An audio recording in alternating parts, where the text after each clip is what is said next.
Prépare-toi parce que dans cet épisode, tout va s'accélérer. Ce gamin, en seulement une semaine, sa magie est devenue assez puissante pour soigner simultanément 2 princesses, au point de les marquer profondément et de faire battre leur cœur sans qu'elles puissent l'expliquer. Dès leur première rencontre, elles sont totalement tombées sous son charme. Même le roi, amusé par la situation, plaisante devant tous en disant qu'il aimerait bien le garder comme futur gendre. Tout cela vient des bénédictions des 7 dieux qu'il porte en lui. Grâce à ces dons, il est considéré dès l'enfance comme un véritable élu. À ses 10 ans, son père décide enfin de l'amener à la capitale. Le petit village ne suffit plus à contenir son niveau. Le voyage est long et son père craint les attaques de monstres. Mais avec lui à ses côtés, ses inquiétudes sont clairement superflues. À cet âge-là, il maîtrise déjà toutes sortes de magie à la perfection. À 8 ans, il a même terrassé un dragon comme s'il s'agissait d'un simple monstre, et ce d'un seul coup. Cette attaque a fait grimper son niveau jusqu'à 200. Sa réserve magique a dépassé les 80 millions et il a obtenu le titre de tueur de dragons. À ce stade, on peut carrément parler de monstre. Malgré tout, pour rassurer son père, il reste sur ses gardes durant tout le trajet. Soudain, il perçoit un combat violent à 3 km de là. 10 soldats tentent bien que mal de résister et les monstres se rapprochent. Le chariot est beaucoup trop lent. À ce rythme, les soldats n'attendront jamais leur renfort. Le garçon donne alors quelques instructions rapides et font seuls porter secours. Pendant ce temps, les hommes luttent contre les demi-orques. Au moment où les monstres s'apprêtent à détruire leur chariot, le garçon arrive d'une manière presque théâtrale. Les soldats pensent d'abord qu'il n'est qu'un enfant, jusqu'à ce que le monstre explose sous l'impact de sa paume. 3 autres créatures foncent vers le chariot. Pour éviter toute bavure magique, il passe alors au corps à corps et élimine 2 ennemis en un clin d'œil. Il ne reste plus que le chef.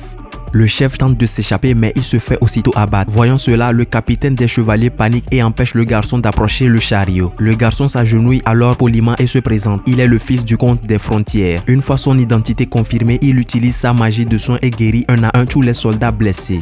Peu après, son père arrive à son tour. En voyant les armoiries, il comprend immédiatement que ce n'est pas une simple escorte. Dans le chariot se trouve la princesse du royaume et la fille d'un duc. Elles n'ont pas été gravement blessées, mais la frayeur a été réelle. Heureusement, grâce au sort de soin du garçon, leurs blessures se referment vite et leur anxiété disparaît presque instantanément.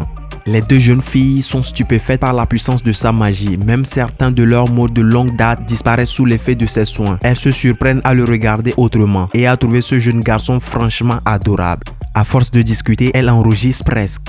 Elles affirment sans hésitation qu'il doit être un génie parmi les génies. Et plus elles parlent, plus elles veulent rester à ses côtés. Elles finissent même par l'embarquer de force dans leur chariot. Son père reste bouche bée et avant même d'avoir réagi, le chariot a déjà disparu au loin.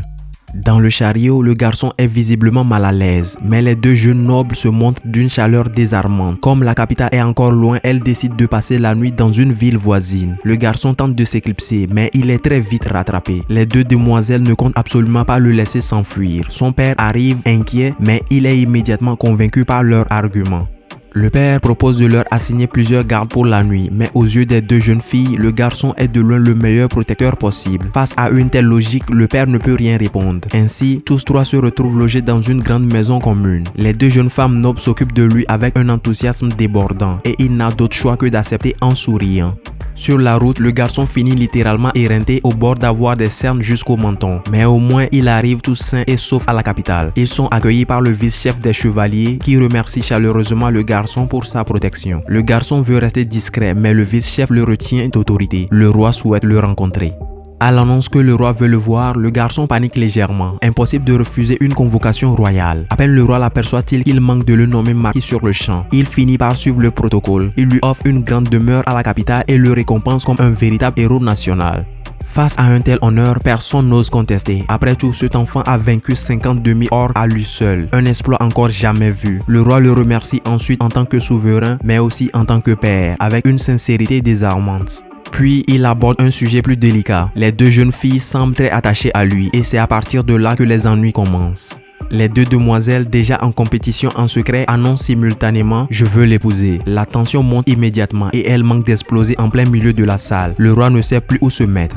Finalement, il décrète une solution temporaire. Elles seront toutes 2 fiancées au garçon et lorsqu'il sera adulte, il fera son choix. La demeure offerte servira à l'installer confortablement dans la capitale. Pour le roi, ce prodige est un trésor national. Le garçon cherche du regard son père pour un avis, mais ce dernier n'a même pas le temps d'ouvrir la bouche. Au final, il n'a d'autre choix que d'accepter cette double fiançailles provisoire. L'épisode se termine ici. Abonne-toi pour plus de contenu.